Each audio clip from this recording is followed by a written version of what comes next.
मराठी मातृभाषा चॅनलवर आपले स्वागत। आज आपण मराठी बालभारती इयत्ता 5वी या पाठ्यपुस्तकातील कविता क्रमांक 24 कापणी या कवितेचा संपूर्ण स्वाध्याय पाहणार आहोत। प्रश्न पहिला, एका वाक्यात उत्तरे लिहा। कापणी कोणत्या महिन्यात सुरू होते? उत्तर, कापणी मार्गशीर्ष महिन्यात सुरू होते।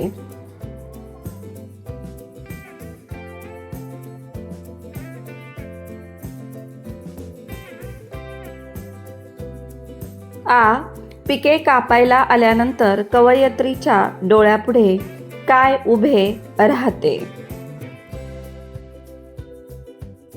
उत्तर, पिके कापायला आल्यावर कवयित्रीच्या डोळ्यापुढे दाण्यांची मोजणी उभी राहते।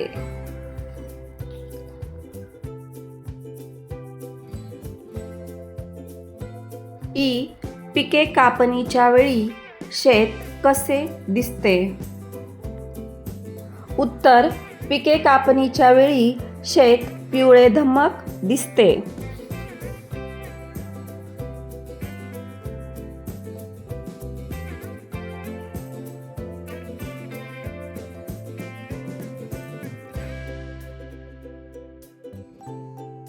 उत्तर, कापणी करण्यासाठी खूप मेहनत घ्यावी लागते, म्हणून कवयित्रीने हिम्मत धरा असे म्हटले आहे।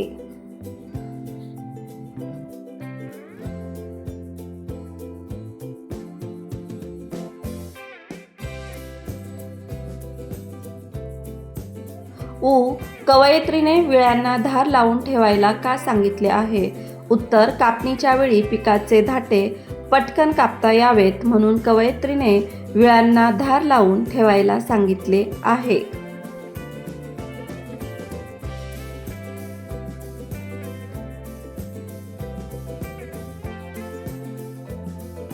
प्रश्न दुसरा, खालील अर्थ असलेल्या कवितेतील ओळी शोधा व लिहा। आता कापणीला तयार व्हा व विळ्यांना धार लावून ठेवा। उत्तर, शेत पिवळे धमक आली कापणी कापणी, आता धरा रे हिम्मत ये ठेवा पाजवूनी।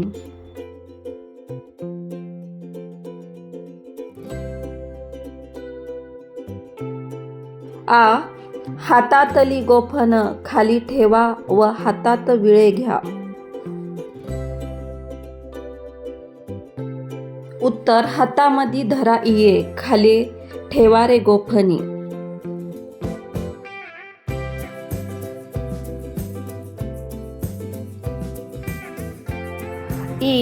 कापलेल्या पिकाची रास लागलेली आहे।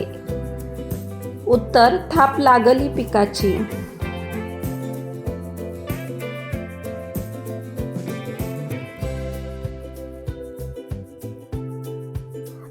कापणी झाल्यावर रगडणी येते।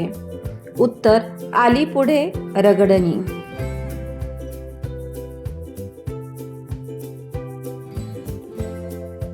प्रश्न तिसरा, पिके कापायला आली तेव्हापासून धान्याची रास होईपर्यंत कोणकोणती कामे करावी लागतात ते क्रमाने लिहा।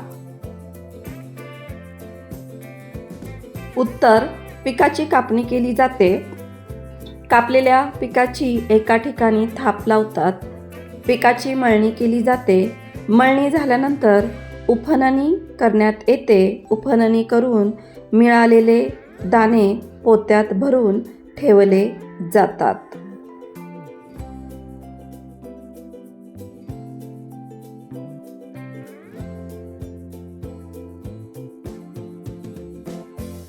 पुढचा प्रश्न, खालील वाक्य वाचा, त्यातील समानार्थी शोधा व लिहा।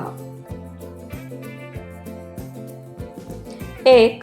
पंकज आणि सरोजला कमळाचे फूल खूप आवडले। मुलांनो, हे वाक्य वाचून या वाक्यामधील समानार्थी शब्दांची जोडी आपल्याला इथे लिहायची आहे। तर उत्तर आहे पंकज आणि कमळाचे फूल।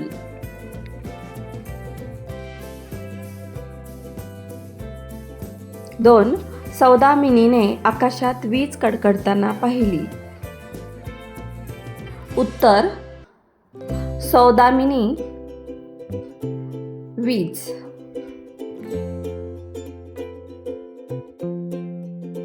3. रजनी यामिनी या निशाच्या घरी रात्री गेल्या. उत्तर रजनी यामिनी निशा रात्री. तर हे सर्व समानार्थी शब्द आहेत. 4. संग्राम आणि समर पानिपतच्या युद्धाची कथा वाचत होते. उत्तर संग्राम समर युद्ध.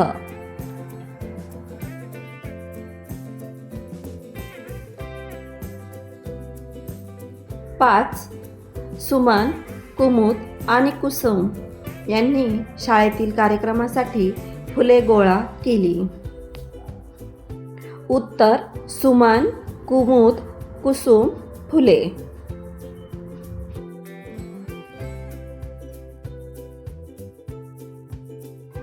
6. रवी, भास्कर, आदित्य, सविता व भानू हे सर्व मित्र दररोज सकाळी सूर्याला नमस्कार करतात. उत्तर रवी, भास्कर, आदित्य, भानू, सूर्य. ही सर्व समानार्थी शब्द आहेत.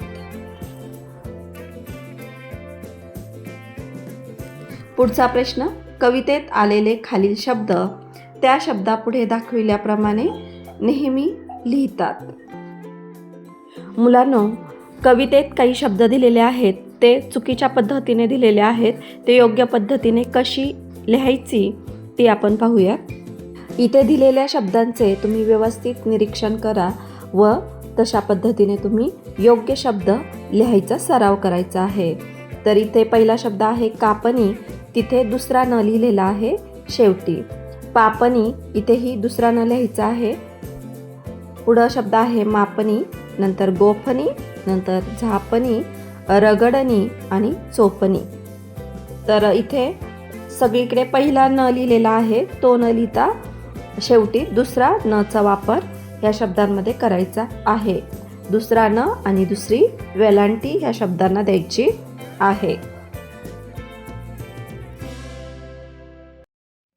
मुलांनो, या स्वाध्यायापासून तुम्हाला नक्कीच मदत झाली असेल. हा स्वाध्याय तुमच्या वर्गातील इतर मित्रमैत्रिणींशी नक्की शेअर करा आणि व्हिडिओ आवडला असेल तर व्हिडिओला लाईक करा. अशाच प्रकारचे नवनवीन शैक्षणिक व्हिडिओ पाहण्यासाठी आपल्या मराठी मातृभाषा या यूट्यूब चॅनलला अवश्य सबस्क्राईब करा. आणि या व्हिडिओच्या डिस्क्रिप्शन बॉक्समध्ये तुमच्या पाठ्यपुस्तकातील इतर धड्यांचे सुद्धा स्वाध्याय आहेत. त्यांची प्लेलिस्टची लिंक मी डिस्क्रिप्शन बॉक्समध्ये देत आहे, ती नक्की चेक करा. थँक्यू.